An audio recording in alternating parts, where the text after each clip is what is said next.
There's a space beyond our world, a place that shouldn't exist, yet somehow does. It's called the Backrooms.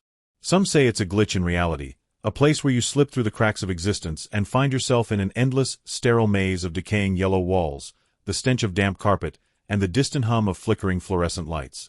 I never believed the stories. I thought they were internet myths, creepypasta nonsense meant to scare thrill-seekers. But now, standing here, lost in this labyrinth of endless corridors, I know the truth. It all started on an ordinary day. I was in my apartment, scrolling through forums, reading about urban legends. One thread caught my eye: how to clip into the backrooms. The concept was ridiculous.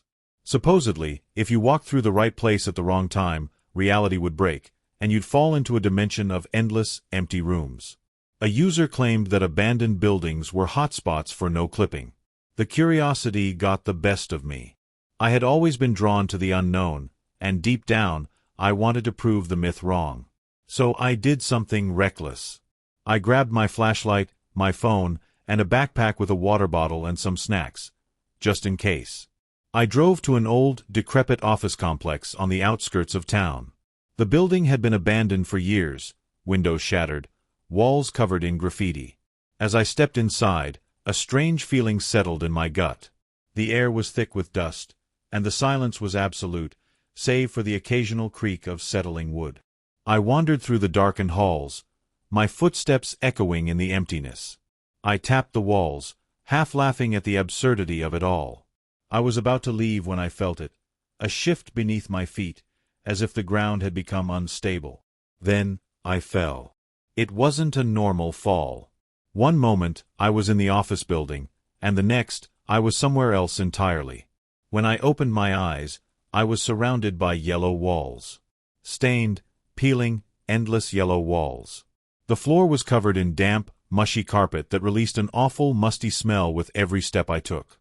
The air was filled with a droning hum from flickering fluorescent lights overhead. Panic surged through me. I turned in circles, looking for the doorway I had come through, but there was nothing.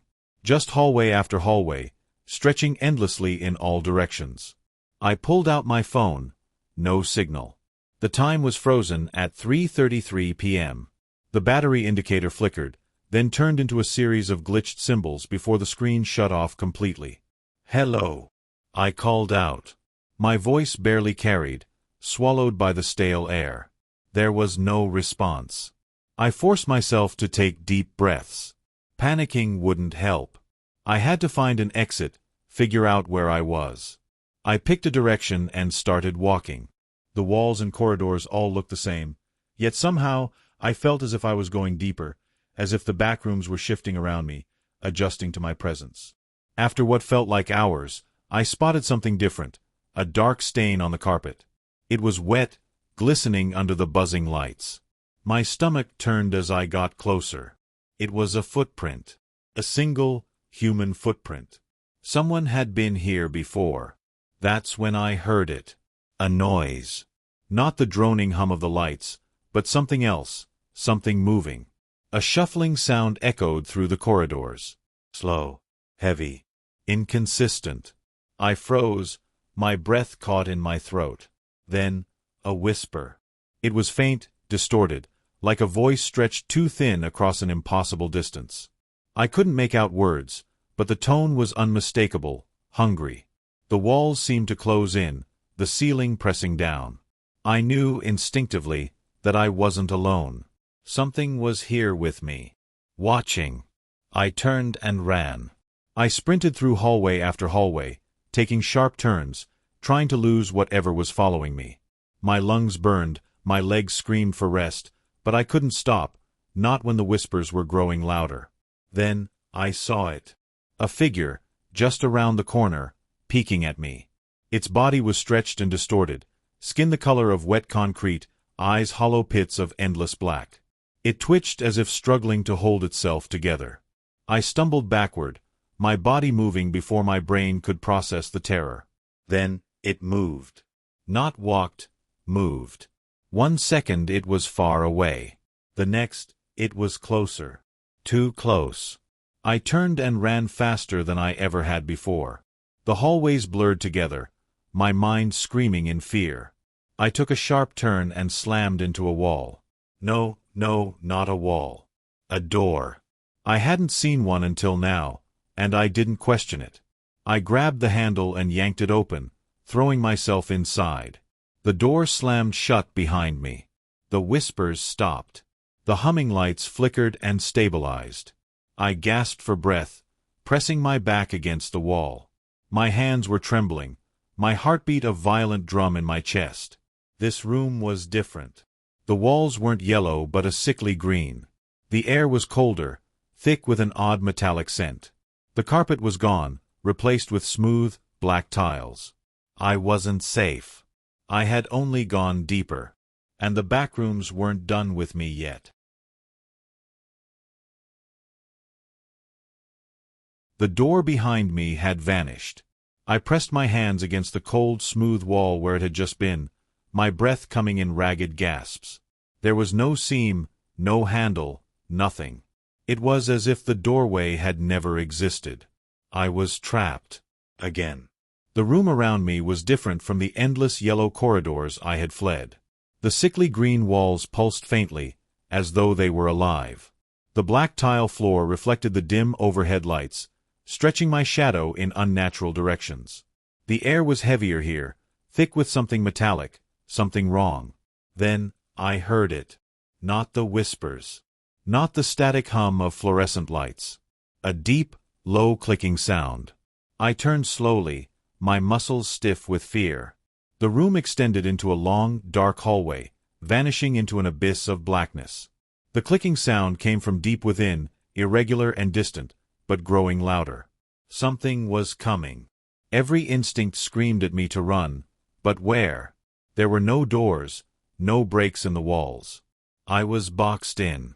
My only option was forward, into the dark. I took a hesitant step. My footfall echoed, swallowed by the silence. The clicking grew closer. I forced myself to move faster. With each step, the hallway felt wrong. The walls seemed to bend, shifting subtly as if they were watching me. The light overhead flickered, casting erratic shadows that stretched and twitched as if they had a life of their own. Then the light died. Pure, suffocating darkness swallowed me. I froze. I didn't breathe. I didn't move. The clicking had stopped. Something was there. I couldn't see it, but I could feel it. The weight of its presence pressed down on my shoulders like unseen hands. My heartbeat was thunder in my ears. Then I heard it inhale. A deep, rattling breath. Right behind me. I ran. Blind, stumbling, crashing against the walls. My hands scraped against something rough. Was that wallpaper? No, it felt like flesh. I didn't stop to find out. Somewhere ahead, I saw it. A light. A faint glow in the endless dark. I sprinted toward it, my legs screaming in protest. Behind me, something massive shifted. I didn't look back. I didn't want to know what it was. The glow brightened as I neared. It wasn't a light fixture. It was an opening, a circular hole in the wall, pulsating with a dull, yellowish light. I had no choice. I threw myself through the hole. I fell. I landed hard on something soft. Not carpet. Not tile. Something that felt organic. Like skin. I gagged and scrambled to my feet. The air was thick with the scent of rotting meat. I was in another room. No, a chamber. The walls were fleshy, pulsing like a living thing. The floor squelched beneath my weight. I wasn't in the backrooms anymore. I was somewhere worse. A sound echoed through the chamber, a wet, slithering movement. Then the walls breathed. I stumbled backward, my hands pressing into the damp surface. A horrible realization sank in. The walls weren't just moving. They were alive. I turned, searching desperately for an exit. But the chamber stretched endlessly, curving in impossible ways. The space seemed to shift when I wasn't looking, the dimensions warping before my eyes. Then I saw them. Figures. Dozens of them, emerging from the pulsating walls. They had no faces. Just smooth, stretched skin where their features should be. Their bodies were emaciated, their limbs too long, fingers twitching as if struggling to function. They moved in unison, their heads tilting toward me. A sound filled the chamber, not voices but a sickening chorus of wet breathing. I backed away, my legs threatening to give out. Then, one of them pointed at me. The others followed. More fingers lifted, all directed toward me. And then, they ran. Not staggered, not slow. They lunged forward in jerking, unnatural movements, their arms outstretched, reaching for me. I turned and sprinted. My breath came in sharp gasps, the fleshy ground squishing beneath my feet. The chamber warped around me, twisting and shifting as if trying to trap me. Then, I saw it. Another opening. A jagged tear in the fleshy wall. Light flickered beyond it. I didn't think. I threw myself forward, diving through the gap just as the faceless things lunged. I hit the ground hard. I was back in the backrooms. The yellow walls. The damp carpet. The droning hum. I gasped, my hands shaking. I turned back toward the tear. It was gone. As if it had never existed. I was safe. Or so I thought.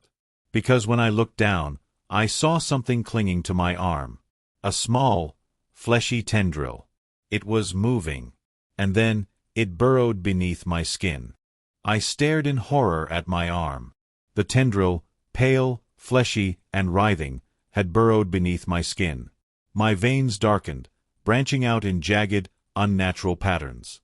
A searing pain erupted through my body, like hot needles stabbing deep into my flesh. I screamed. I clawed at my arm, desperate to rip it out, but it was too late. The thing had vanished beneath the surface, moving deeper inside me. My skin bulged and shifted, something wriggling just beneath the surface. Then, silence. The pain stopped as quickly as it had started. I held my breath, staring at my arm. The dark veins faded, the bulging mass settling, as if it was lying dormant. A sickening realization settled in my gut. It was inside me now. My breathing was erratic, my body trembling with the aftershocks of panic. I had no idea what was happening to me, what that thing was doing inside my body. But I knew one thing. I had to keep moving. The backrooms were watching. I rose to my feet, my limbs stiff, my mind screaming at me to wake up from this nightmare. But this was no dream. The buzzing fluorescent lights overhead reminded me that I was trapped in something real, something far beyond my understanding. I turned, scanning my surroundings. The yellow corridors stretched endlessly in all directions, their eerie sameness making it impossible to tell where I had come from or where I was going. I picked a direction and started walking. The silence was suffocating, the only sound the soft squelch of my footsteps on the damp carpet. I strained my ears, waiting for something, anything, to break the monotony. Then, I heard it. Not whispers. Not clicking. Something worse. A heartbeat. Not mine. Something else's.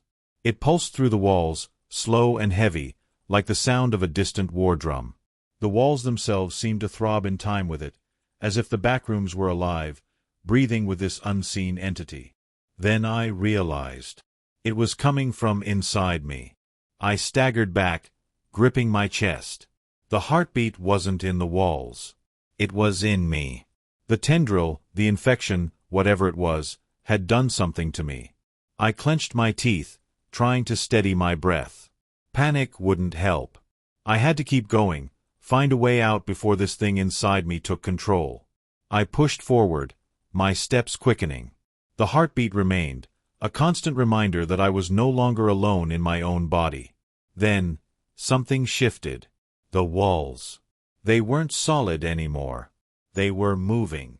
I watched in horror as the yellow wallpaper rippled, like the surface of a disturbed pond. Faint, shadowy figures pressed against it from the other side, humanoid shapes writhing and twitching just beyond the thin barrier. Their faces were indistinct, blurred as if submerged in water. But I could feel their eyes on me. Then, they began to push through. The walls stretched, bulging outward as hands, pale, elongated, unnatural, poked through the shifting wallpaper. I turned and ran. The walls tore open behind me, releasing the creatures from their prison. Their bodies were grotesque imitations of human forms, too tall, their limbs bending at unnatural angles. Their faces were smooth, featureless, save for deep, hollow sockets where eyes should have been. They moved fast. Too fast. I sprinted through the endless corridors, the flickering lights casting erratic shadows that twisted and danced around me. The creatures' footsteps, soft, wet, echoed all around me, growing closer. Then, the pain returned. A searing, unbearable agony erupted in my chest. I collapsed against a wall, gasping. My skin bulged, something moved beneath it, slithering like a living parasite. The creatures slowed. They stopped. They stood motionless, watching. And then, they knelt. My breath hitched. My vision blurred. I felt it now, an alien presence inside me, stirring awake. They weren't chasing me anymore. They were bowing. A voice, deep, inhuman, whispered inside my skull. "You belong to us now." I fell to my knees. I wasn't sure if I was still me anymore. I knelt on the damp carpet, my chest rising and falling in shallow, uneven breaths. The creatures surrounded me, their smooth, faceless heads bowed in eerie reverence. My mind screamed at me to move, to run, to fight, but I couldn't. Something inside me had taken root. My veins throbbed with an unnatural rhythm, the same pulse I had heard in the walls. The infection was no longer just lurking beneath my skin, it was changing me. "You belong to us now." The voice wasn't spoken aloud. It echoed inside my skull, slithering through my thoughts like a living thing. It wasn't just a voice. It was a presence. A mind, many minds, merged into one. I wasn't alone in my own head anymore. I tried to resist. I clenched my fists, my nails digging into my palms, desperate to hold on to something. Anything that still felt like me. But the longer I sat there, the more my body refused to obey. Then, the creatures moved. They stood in unison, their impossibly long fingers twitching, their eyeless faces tilting slightly, as if listening to something beyond my perception. Then they turned, walking in perfect synchronization toward the darkness at the end of the corridor. And my body followed. I gasped, trying to stop myself, but my legs moved against my will. My steps matched theirs, my limbs moving like a marionette on invisible strings. "You are part of us now." The voice was stronger this time. Not a whisper. A command. Terror flooded me. My heart pounded wildly, but it was out of sync. My own rhythm, my own self, was fighting against whatever this thing was. But I was losing. We walked for what felt like hours. The corridors of the backrooms twisted and stretched around us, the geometry bending in impossible ways. The lights overhead flickered erratically, casting distorted shadows that didn't match our movements. Then, the scenery changed. The walls were no longer yellow. They darkened to a deep, sickly red. The air grew thick, humid, alive. The scent of decay clung to my skin. We were moving deeper into something far worse than the backrooms. Something I was never meant to see. Ahead, an archway loomed, a doorway not made for humans. The edges pulsed like raw muscle, veins writhing beneath the surface. Beyond it, only darkness. The creatures walked forward without hesitation, disappearing into the void. And I couldn't stop myself from following. As I crossed the threshold, the world around me collapsed. I was falling. Not through air. Not through space. Through something else. The walls of reality peeled away, exposing something vast, endless, writhing. It wasn't just darkness, it was alive. And it saw me. For the first time, I felt the full weight of its gaze. Not the faceless creatures. Not the backrooms. The thing beneath the backrooms. It had been watching all along. I couldn't breathe. My body convulsed, racked with sensations I couldn't comprehend. My skin burned and froze at the same time. My bones felt liquid. My mind fractured, stretched across 1,000 thoughts that weren't mine. Then it spoke. Not in words. Not in sound. It spoke in understanding. I saw its nature, its vastness. It was endless. The backrooms were merely its outer shell, a thin layer between our reality and the true horror beneath. I saw others. Not just the creatures. People. Hundreds. Thousands.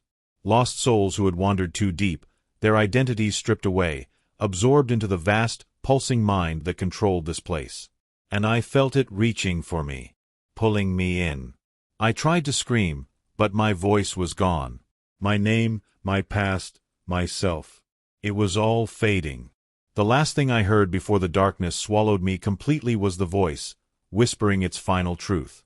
You were never meant to escape. I was no longer falling.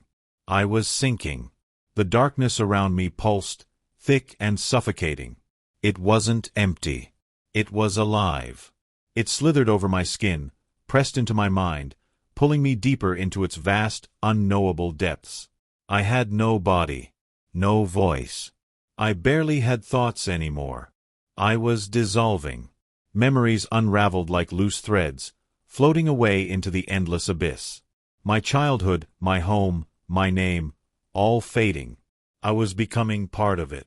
You were never meant to escape. The voice rumbled through the void, not with sound, but with understanding.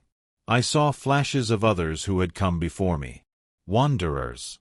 Survivors. Victims.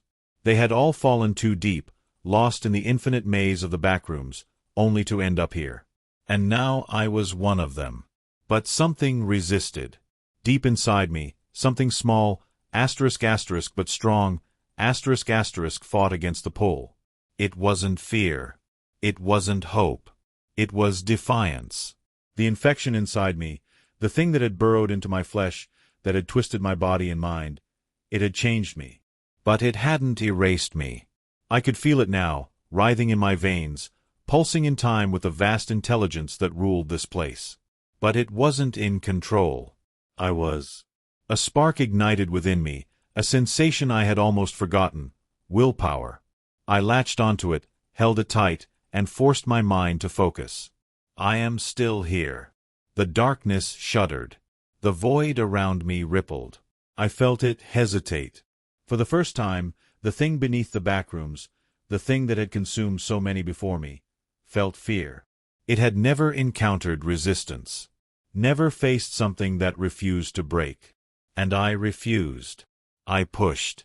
My memories, my identity, myself, I dragged them back from the abyss. I forced myself to remember. My name. My life. The moment I first stepped into this nightmare. The moment I was taken.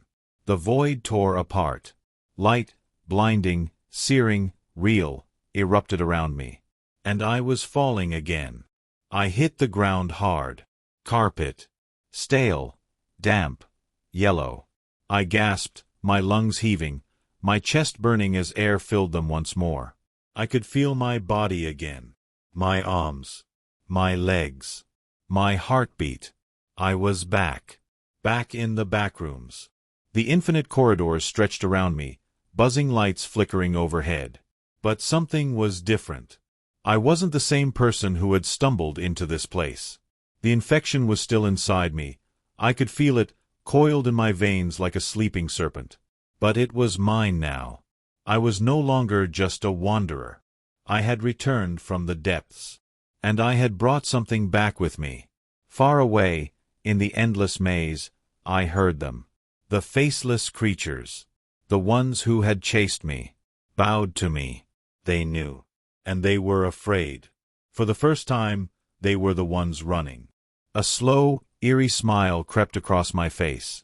I didn't know what I had become. But I knew one thing for certain. I wasn't trapped in the backrooms anymore. Now, the backrooms were trapped with me.